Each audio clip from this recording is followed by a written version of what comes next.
Hey guys, today we're going to be talking about 10 big misconceptions about atheism, but first I wanted to tell you about a YouTube channel called Cars and Water doing some mind-bending science experiments. Check out this clip.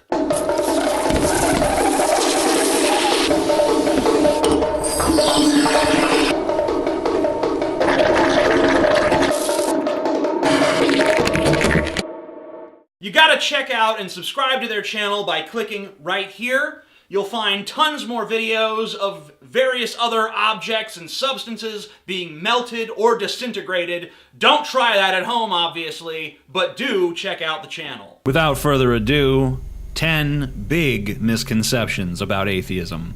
Number 10, atheists worship the devil. Believe it or not, many atheists, myself included, have been accused of worshiping the devil. Let me clear something up. Atheists do not believe in a god or gods. Therefore, they do not believe in the Judeo-Christian God. Therefore, they do not believe in the Judeo-Christian God's arch-nemesis, Satan. It would be pretty silly to worship something that we don't believe in. That said, some atheists, like YouTube's own Mr. Repsion, identify as Satanists. However, Satanism, as conceived by Anton Szandor LaVey, incorporates Satan purely as a metaphorical symbol of man's deeper primal nature, and not as a horned beast presiding over the damned for all time. Number 9. Atheists are anti-religion. It's certainly true that many atheists would identify as anti-theists, those who believe that religion is not only factually incorrect, but also socially detrimental. I do consider myself an anti-theist to an extent, but a great many atheists advocate that the religious traditions of others be afforded respect and given deference for cultural or political reasons. Number 8. The burden of proof is on atheists.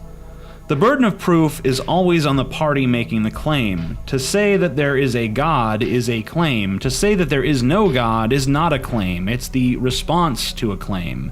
And any claim without evidence should be discarded as anything more than a fascinating but unlikely possibility. Some will say absence of evidence isn't evidence of absence, but actually it is. If you were told that a fully grown, enormous adult elephant walked through your house a moment ago, you would expect some physical trace of the elephant to still be in your house. Broken doorways and furniture, a trampled floor, paintings knocked off the wall, giant footprints in the yard, etc. If your house were in pristine shape with nothing amiss, you would be rather dubious about the existence of this elephant that supposedly just walked through. You would be correct in assuming that very probably no elephant came through here because you see no evidence that one did. Number 7. Atheism is responsible for some of history's greatest atrocities. Like what? Like the Nazis? Many mainstream historians continue to declare that Hitler was anti-Christian, despite his frequent evocations of God in speeches and in propaganda. Hitler once said, "We were convinced that the people need and require this faith. We have therefore undertaken the fight against the atheistic movement.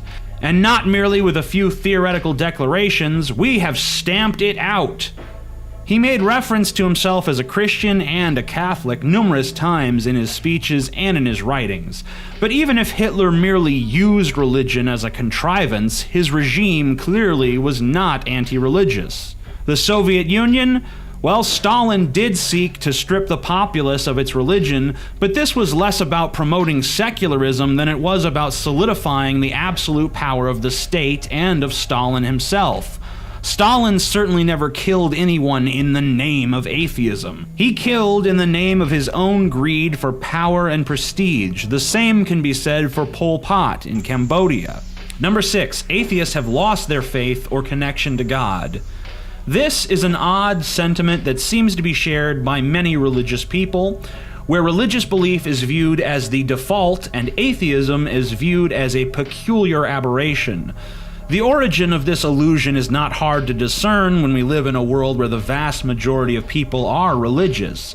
But why are these people religious? It's not because they instinctively had a sense of a god or gods at birth. It's because they were raised in religious traditions which instilled the idea of God in their heads.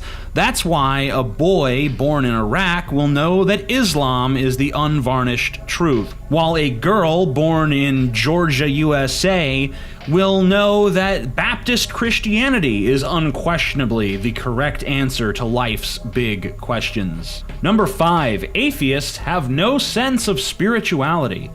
Many atheists don't have or feel a great need for spiritual experiences. However, many atheists do. Famous atheist and noted evolutionary biologist Richard Dawkins has stated, "Spirituality can mean something that I'm very sympathetic to, which is a sort of sense of wonder at the beauty of the universe, the complexity of life, the magnitude of space, the magnitude of geological time. All those things create a sort of frisson in the breast, which you could call spirituality." Equally noted atheist author Sam Harris is currently writing a book called Waking Up, which purports to be a guide to spirituality without religion. Atheists have certainly not, as a group, denounced the feeling of spirituality or of spiritual experiences. However, we don't necessarily entangle these feelings with the supernatural. Number 4, atheists have no way of dealing with death. Atheists most certainly have as much occasion to grieve for lost loved ones as any other group of people. I have known atheists who have lost parents, who have lost children, who have lost spouses and life partners. Perhaps to some atheists there is an extra sting to these events when we must be honest with ourselves that the person we loved is very, very unlikely to have somehow survived in some fashion in an afterlife provided for them by a loving creator. Death is a tragic event, and it should be a painful experience. To allow oneself to feel that sadness with all of its weight and implications is, in my view, a good way to honor the life of the person for whom you mourn.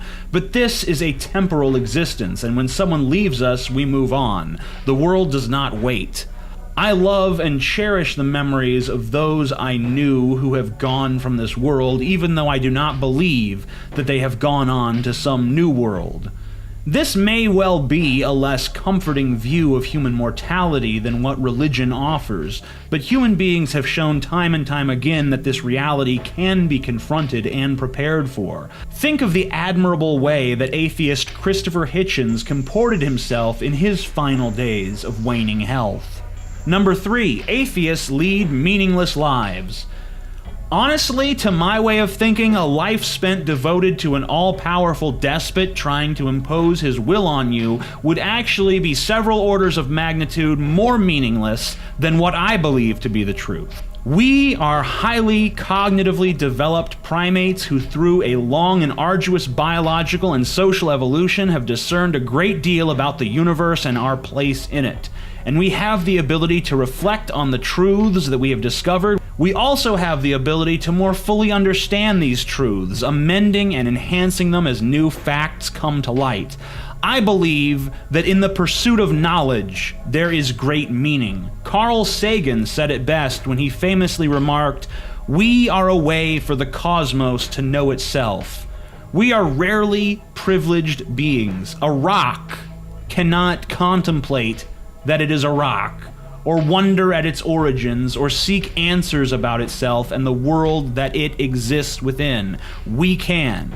And though our ability to do so might be highly temporary, it is, in my view, very meaningful. Number 2, atheists have no morality.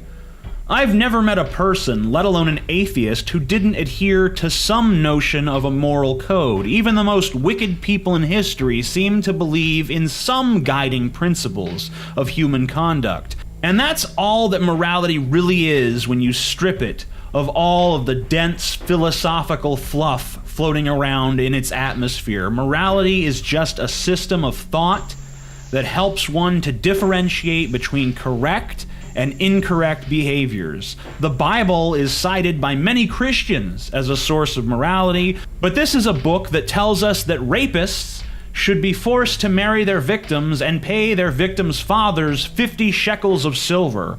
I don't see too many modern Christians advocating for that.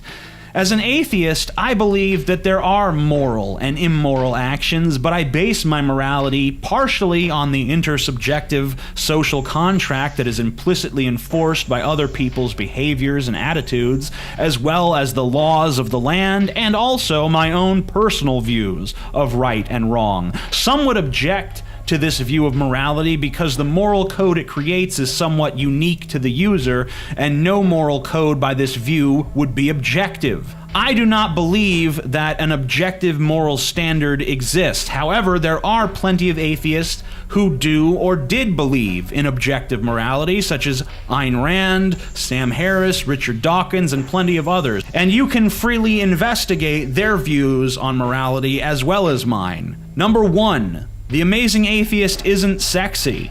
This one is the most ridiculous of all because obviously you can tell I am the sexiest man in all of existence. And on that note, if you enjoy my videos, you probably enjoy my book, The Douchebag Bible. Personalized copies are available down below in the description section. Also, links to all my social media and stuff like that.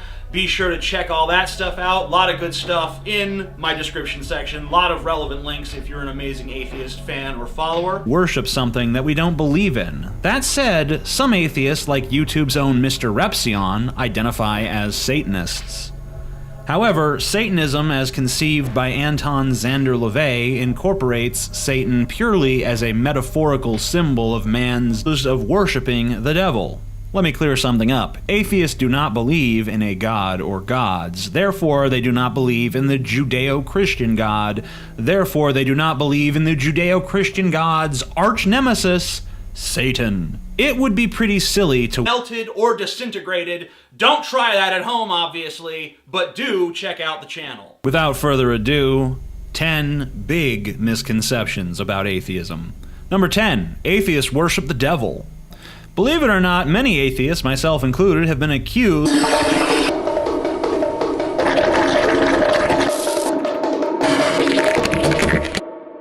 You gotta check out and subscribe to their channel by clicking right here. You'll find tons more videos of various other objects and substances being Hey guys, today we're going to be talking about 10 big misconceptions about atheism, but first I wanted to tell you about a YouTube channel called Cars and Water doing some mind-bending science experiments. Check out this clip.